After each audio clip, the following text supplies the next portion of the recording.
بسم اللہ الرحمن الرحیم۔ محترم ناظرین السلام علیکم۔ آج کی ویڈیو میں ہم رسول کریم صلی اللہ علیہ وآلہ وسلم اور حضرت خدیجہ رضی اللہ تعالی عنہا کی شادی کا مکمل واقعہ بیان کریں گے۔ پچھلی ویڈیو میں ہم نے اس سفر کا حال بیان کیا تھا جس میں رسول کریم صلی اللہ علیہ وآلہ وسلم حضرت خدیجہ رضی اللہ تعالی عنہا کا سامان تجارت لے کر شام گئے تھے۔ یہ تجارتی قافلہ شام میں اپنا تجارتی سامان فروخت کرنے کے بعد مکہ کی جانب واپس چلا اور 24-25 دن کی مسافت کے بعد مقام جحفہ پر پہنچا۔ مقام جحفہ شام کی طرف سے آنے والے لوگوں کے لیے میقات کا مقام ہے۔ میقات اس مقام کو کہتے ہیں جہاں پر حج یا عمرہ کے لیے جانے والے لوگ احرام باندھتے ہیں۔ مقام جحفہ پر آ کر یہ قافلہ رک گیا۔ جحفہ سے مکہ تک تقریباً 150 کلومیٹر کا فاصلہ بنتا ہے۔ عرب کا ایک دستور تھا کہ جب کوئی قافلہ کامیاب واپس آئے، تجارت میں انہیں نفع زیادہ ہو تو ہمیشہ ان کی یہ خواہش ہوتی تھی کہ ہم شہر میں جائیں تو لوگ ہمارا استقبال کریں اور ہمیں مبارکباد دیں۔ چونکہ یہ قافلہ اپنا مال تجارت فروخت کر کے آ رہا ہے، ہر ایک کے پاس پیسے ہیں، اس لیے کسی ویران مقام پر نہیں رک سکتے۔ مکے سے پہلے سب سے بڑا شہر جحفہ ہے۔ جحفہ کے بعد مکہ تک کوئی بڑی آبادی نہیں ہے۔ قافلے کو وہاں روک دیا جاتا ہے اور پھر ہر آدمی اپنے ایک غلام کو بھیجتا ہے تاکہ وہ مکے والوں کو جا کے بتا دے۔ جناب خدیجہ کا غلام میسرہ ہے۔ بنیادی طور پر اس کی ذمہ داری ہے کہ وہ جائے اور جا کے جناب خدیجہ کو اطلاع دے، مگر میسرہ پیغمبر اسلام سے گزارش کرتا ہے کہ آج تک میری مالکہ خدیجہ طاہرہ کو کسی تجارت میں اتنا نفع نہیں ہوا ہے۔ یہ بڑی خوشخبری ہے۔ میری یہ خواہش ہے کہ آپ خود وہاں تشریف لے جائیں اور یہ خبر خود انہیں پہنچائیں۔ پیغمبر اسلام نے کہا کہ ٹھیک ہے، میں تیار ہوں۔ یہ سارے کے سارے لوگ چلے۔ اب یہ سب غلام ہیں، ہر ایک اپنی مرضی سے جاتا ہے۔ پیغمبر اسلام آگے بڑھے۔ چھوٹا سا ایک پہاڑی ٹیلہ تھا۔ پیغمبر اسلام وہاں پہنچے اور ایک لمحے کے لیے اس کے پہلو میں چلے گئے۔ میسرہ نے گمان کیا کہ چونکہ صبح کا وقت ہے، شاید آرام کر رہے ہیں، شام کو سفر اختیار کریں گے۔ میسرہ غلام ہے، آقا نہیں ہے کہ اس کام میں کوئی دخل دے۔ وہ خاموش ہو گیا۔ اللہ کے رسول جحفہ کے نزدیک اس ٹیلے کے پہلو میں چلے گئے اور وہاں جا کے بظاہر رک گئے، اس لیے کہ راستہ تو آنکھوں کے سامنے ہے، راستے میں چلتے ہوئے تو نظر نہیں آ رہے ہیں۔ میسرہ بھی خاموش۔ باقی تاجروں میں سے ہر ایک جشن منا رہا ہے، لوگ آرام کر رہے ہیں، تھکن اتار رہے ہیں اور ادھر غلام دوڑے چلے جا رہے ہیں۔ تاریخ بتاتی ہے کہ اسی دن کی صبح کو جناب خدیجہ طاہرہ اپنی سہیلیوں کے ساتھ جا کر اپنی چھت پر بیٹھ گئیں۔ ریشمی کپڑے کا ایک خیمہ سا بنا کر اس کے نیچے بیٹھی ہوئی ہیں اور محو گفتگو ہیں۔ اچانک جناب خدیجہ طاہرہ کو ایسا محسوس ہوا کہ جیسے ایک نور فضا میں نمودار ہو گیا ہو۔ جناب خدیجہ سمجھیں کہ سورج کی روشنی ہوگی، لیکن فوراً یہ احساس ہوا کہ اتنی گرمی نہیں ہو رہی جو سورج کی اتنی روشنی کے ساتھ ہونی چاہیے۔ گھبرا کے پیچھے کی جانب دیکھا تو کیا دیکھتی ہیں کہ جنت المعلیٰ کے قبرستان کے پیچھے جو پہاڑیاں ہیں وہاں سے ایک نور سا نمودار ہو رہا ہے۔ جب مزید غور کیا تو ایسا لگا کہ جیسے ایک قبہ بنا ہوا ہے اور یہ قبہ سونے اور چاندی کا بنا ہوا ہے۔ یاقوت اور جواہرات کی لڑیاں اس میں سے لٹک رہی ہیں۔ یہ قبہ کسی اونٹ سوار کے سر پر اس انداز سے ہے کہ وہ سارے کا سارا اونٹ اور اس کا سوار اس قبے کے اندر نظر آ رہا ہے اور یہ نور اسی قبے سے نمودار ہو رہا ہے۔ جناب خدیجہ گھبرا گئیں کہ میری آنکھوں کو دھوکہ تو نہیں ہو رہا ہے۔ اپنی کنیزوں اور اپنی سہیلیوں سے کہا کہ دیکھو جو کچھ میں دیکھ رہی ہوں، کیا تم بھی یہ دیکھ رہی ہو یا نہیں؟ سب نے مڑ کے دیکھا، تصدیق کی کہ ہاں اے خدیجہ طاہرہ، جو کچھ آپ نے دیکھا وہ ہم نے بھی دیکھا، مگر یہ کیا ماجرا ہے؟ جناب خدیجہ غور سے دیکھتی ہیں اور کہتی ہیں کہ جانور تو مجھے جانا پہچانا لگ رہا ہے، یہ تو ایسا محسوس ہو رہا ہے کہ میرا ہی اونٹ ہے۔ سہیلیوں نے کہا کہ خدیجہ طاہرہ، یہ کیسے ہو سکتا ہے؟ آپ کا اونٹ تو میسرہ کے ساتھ شام کے سفر میں گیا ہوا ہے، وہ یہاں کیسے آ گیا؟ خدیجہ طاہرہ کہتی ہیں کہ نہیں، اب تو میں سوار کو بھی پہچان رہی ہوں، یہ تو وہی ابو طالب کا بھتیجا محسوس ہو رہا ہے۔ اور ساری سہیلیاں متوجہ ہو گئیں۔ تھوڑی دیر گزرتی ہے کہ خدیجہ طاہرہ نے دیکھا کہ جیسے وہ یاقوت سرخ کا قبہ خود بخود غائب ہو گیا ہو اور نور میں بھی تھوڑی کمی آنے لگی۔ پروردگار عالم اپنے حبیب کے اعجاز کو ابھی پوشیدہ بھی رکھنا چاہتا ہے۔ اب وہ اونٹ سوار مکے کے محلے کی تنگ گلیوں میں داخل ہو گیا تو اب خدیجہ طاہرہ کو وہ نظر نہیں آ رہا، اور تھوڑی دیر گزری تھی کہ خدیجہ طاہرہ کے مکان کے دروازے پر دستک ہوئی۔ غلام نے آ کر بتایا کہ ابو طالب کے بھتیجے آئے ہیں جو شام کے سفر پر گئے تھے۔ جناب خدیجہ طاہرہ بے اختیار دوڑ کر دروازے پر جاتی ہیں۔ سب کو حیرت ہو رہی ہے کہ وہ خاتون جس کے اشارے پہ 70 کنیزیں حرکت میں آ جاتی ہیں، پہلا موقع ہے کہ اس طرح دوڑ کر بے چینی کے عالم میں دروازے پر گئیں۔ پیغمبر اسلام کو لے کر آئیں اور پہلا سوال یہ کیا کہ آپ تجارت کے سفر سے کب تشریف لائے۔ اب جناب خدیجہ تجسس میں ہیں کہ وہ اونٹ سوار یہی ہیں یا یہ اپنے گھر سے تشریف لا رہے ہیں۔ پیغمبر اسلام نے کہا کہ میں تو ابھی مکہ میں داخل ہوا ہوں اور ابھی خانہ خدا تک بھی نہیں گیا، آپ تک پیغام پہنچانے آیا ہوں کہ آپ کا قافلہ آ گیا ہے، سامان تجارت فروخت ہو گیا ہے، آپ کا غلام میسرہ بھی آ رہا ہے۔ کچھ تجارتی گفتگو ہوئی۔ ایک مرتبہ جناب خدیجہ طاہرہ نے پوچھا کہ وہ قافلہ ہے کہاں؟ جواب دیا جوفہ پر ہے۔ جناب خدیجہ انتہائی حیران کہ آپ کہہ رہے ہیں کہ آج صبح کو آپ قافلے سے چلے تھے اور اب یہاں پہنچ گئے، اس کو تو کم سے کم 2 دن لگنا چاہیے تھے۔ پیغمبر نے کہا کہ جو کچھ میں نے کہا ہے صحیح ہے۔ خدیجہ طاہرہ نے اس کے بعد کوئی سوال نہ کیا۔ ناشتے کا انتظام کیا گیا اور زمزم کی ایک مشک کو منگوایا گیا۔ پیغمبر کی خدمت میں یہ تحفے دیے گئے۔ پیغمبر اسلام مکان سے نکلے اور جوفہ کی جانب جانے لگے۔ جناب خدیجہ کو اطمینان نہ ہوا۔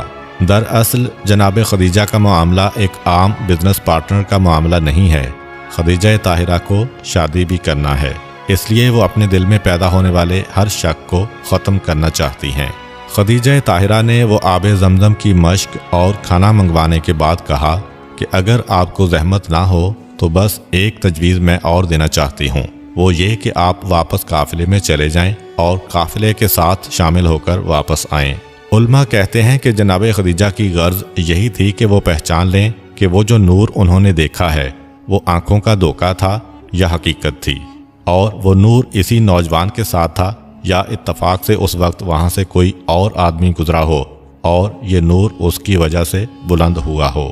پیغمبر اسلام نے جناب خدیجہ کی درخواست کو قبول کیا، باہر آئے اور واپس قافلے میں پہنچے۔ وہاں جیسے ہی پیغمبر اسلام قافلے میں پہنچے تو میسرہ نے آگے بڑھ کر پیغمبر اسلام سے کہا کہ اب بہت دیر ہو گئی ہے، سارے غلام تو جا چکے ہوں گے، آپ اکیلے رہ گئے ہوں گے، لیکن اب آپ جلدی سے جائیے تاکہ ہماری مالکہ کو بھی دوسروں کے ساتھ ہی تجارت میں کامیابی کی خبر مل جائے۔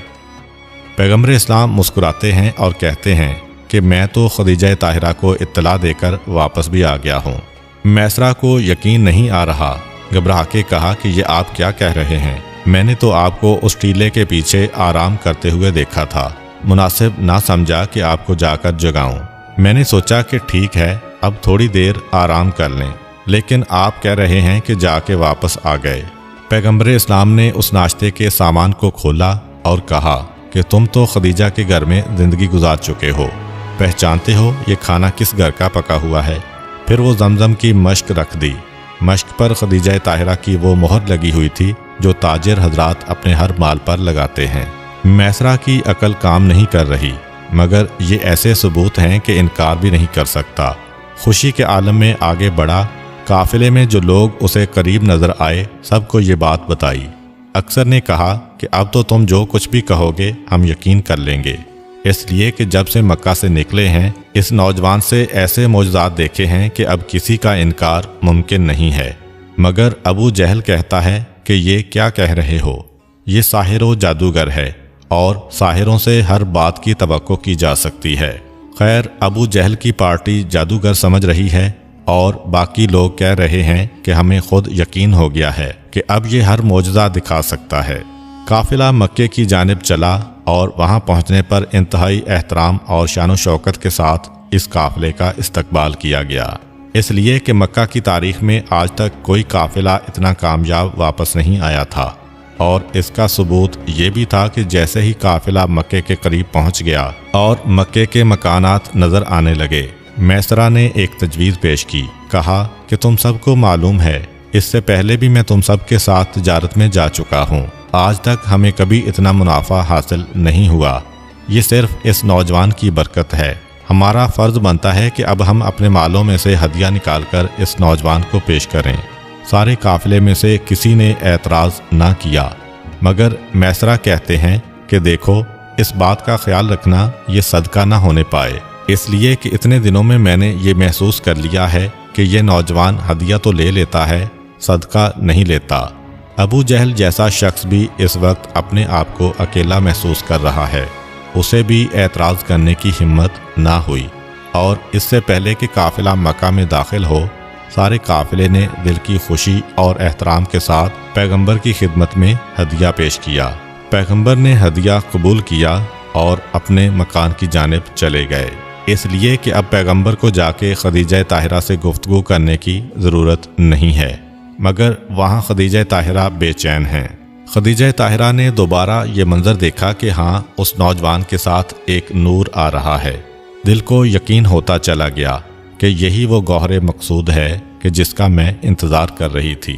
اب میسرہ جذبات اور جوش میں بھرا ہوا خدیجہ طاہرہ کی خدمت میں پہنچتا ہے۔ جناب خدیجہ پوچھتی ہیں، میسرہ، میں نے تمہیں ایک خاص مقصد سے بھیجا تھا کہ تمہیں اس نوجوان کے ساتھ رہنا ہے اور واپس آ کر اطلاع دینا ہے کہ تم نے اسے کیسا پایا۔ میسرہ جناب خدیجہ کو سارے واقعات سناتا ہے، وہ سیلاب کا آنا، وہ اژدہے کا آنا، وہ خشک کنویں سے پانی کا جاری ہونا، وہ درخت کا سرسبز ہونا، ہر پتھر کا سلام کرنا، ہر درخت کی ٹہنی کا جھک کے سجدہ کرنا، یہ سارے واقعات سنا رہا ہے میسرہ، اور آخر میں وہ پیغام بھی دیا جو اس راہب نے میسرہ کو بلا کے خاص جناب خدیجہ کے لیے بھجوایا تھا۔ جناب خدیجہ نے سب کچھ سنا اور آخر میں میسرہ کہتا ہے کہ ایک معجزہ تو ایسا ہے کہ مجھے خبر دینے کی ضرورت نہیں ہے، آپ آنکھوں سے دیکھ سکتی ہیں، وہ یہ کہ ہم نے دیکھا کہ اول تو یہ نوجوان ہمارے ساتھ کھانے میں کم شریک ہوتا تھا، لیکن جب کبھی شریک ہو گیا تو پھر ہم نے یہ دیکھا کہ کتنا ہی کم کھانا ہو وہ سارے کے سارے ساتھیوں کے لیے پورا ہوتا ہے، اور پھر بھی اتنا بچا رہتا ہے جتنا ابتدا میں تھا، یہ تو آپ اپنی آنکھوں سے دیکھ سکتی ہیں۔ میسرہ کی بات جناب خدیجہ کی سمجھ میں آ گئی، کہا کہ جاؤ، جا کے فوراً بلا کر لاؤ اور کہو کہ اس وقت تھوڑی دیر کے لیے آپ ہمارے ساتھ ہمارے دسترخوان پر بیٹھ جائیں۔ پیغمبر اسلام میسرہ کے ساتھ تشریف لائے۔ جناب خدیجہ نے گھر میں جتنے بھی مرد تھے، رشتہ دار، غلام، سب کو جمع کیا اور ایک دسترخوان پر بٹھایا، اس حالت میں کہ ایک چھوٹے سے پیالے میں کھجوریں بھر کے رکھ دیں اور سب کے سب دسترخوان پر بیٹھ گئے۔ پیغمبر اسلام کے آنے کے بعد برکت کی یہ کیفیت تھی کہ پہلی کھجور پیغمبر اسلام نے اپنے دستے مبارک سے اٹھائی اور ہر ایک جناب خدیجہ کے حکم کے تحت پیٹ بھر کے کھانے کے باوجود بھی جب اس دسترخوان سے یہ کہتا ہوا اٹھا کہ اب تو ہمارے پیٹ میں گنجائش نہ رہی، تب بھی کھجوریں اتنی ہی تھیں جتنی ابتدا میں رکھی گئی تھیں۔ خدیجہ طاہرہ نے پیغمبر اسلام کا شکریہ ادا کیا۔ پیغمبر واپس اپنے گھر کی جانب آئے اور میسرہ سے اتنی خوش ہوئیں، کہا کہ میسرہ جا، میں نے تجھے آزاد کیا۔ میسرہ کی بیوی بھی جناب خدیجہ کی کنیز تھی، میں نے تیری بیوی کو بھی آزاد کیا۔ ان کے بچے بھی خدیجہ طاہرہ کے غلام تھے، میں نے تیرے بچوں کو بھی آزاد کیا۔ اس کے بعد زمین کا ایک ٹکڑا دیا، 2 اونٹ اور سونے اور چاندی کی ایک کثیر مقدار دی کہ میسرہ، تو نے مجھے ایسی خوشخبری سنائی ہے کہ اب اس کے بعد تیرا حق ہو گیا میرے اوپر، ان سارے تحفوں کو لے کر جا اور آج سے تو آزاد ہے۔ میسرہ پیغمبر اسلام کا شکریہ ادا کرتے ہوئے کہ آج ان کے سبب سے مجھے آزادی ملی ہے، روانہ ہوتا ہے۔ اب جناب خدیجہ کے دل کو اطمینان ہو گیا، کیونکہ اس سے پہلے 3 واقعات ہو چکے ہیں۔ ایک تو یہ کہ ایک مرتبہ جناب خدیجہ اپنی سہیلیوں کے ساتھ خانہ خدا کے سامنے والے صحن میں بیٹھی ہوئی تھیں کہ ایک یہودی عالم وہاں سے یہ کہتا ہوا گزرا کہ مبارک ہو، تم میں ایک ایسی عورت ہے جو اللہ کے آخری نبی کی بیوی بننے والی ہے، اور اے مکے کی عورتوں، وہ آخری نبی اسی مکے کی سرزمین پر ظاہر ہوگا، تم میں سے جو بھی اس کی اطاعت کرے اور اسے قبول کرے وہ دنیا و آخرت دونوں کی ملکہ ہوگی۔ باقی عورتوں نے تو کنکر اٹھا کر اس عالم کو مارا۔